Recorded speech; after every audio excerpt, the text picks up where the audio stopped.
Everybody, it is day 17, and let's talk about Ezra. Ezra is about the Jews who are returning to Jerusalem after living in Babylon for a long time. Babylon was like a first world country of their time.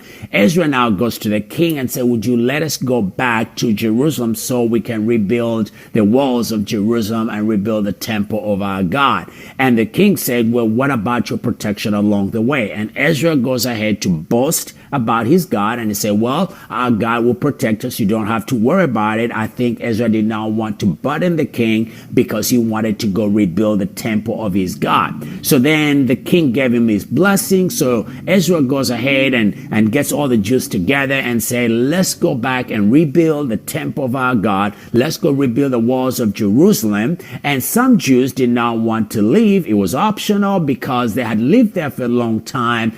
They had built homes and built houses, and many of them had grown wealthy, and they did not want to go and live in primitive conditions as they built the nation. They enjoyed the luxury of Babylon. Now, Ezra told them, well, if you're not coming, then you'd have to give us gold and silver and wealth so we can go back and rebuild the temple. Ezra had a lot of wealth to transport, to take back to rebuild the nation and rebuild the temple. You see, now they were the perfect target of thieves and thugs along the way because they were loaded and defenseless. But you see, Ezra could not go back to the king to ask for protection because he had already boasted in his God. So what Ezra did in Ezra chapter 8 and verse 21 through 23, you see that he proclaims a fast, and he asked the Jews, let's fast and pray that God would give us a safe journey as we return to Jerusalem to rebuild the temple. You see, that's so powerful because when they did that,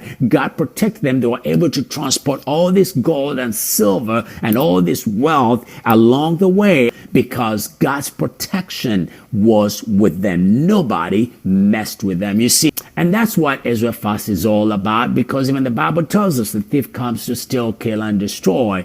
But Jesus came that we may have life and have it abundantly. So we pray and fast so that we'd have a safe journey in 2020. God bless, guys. I'll see you tomorrow.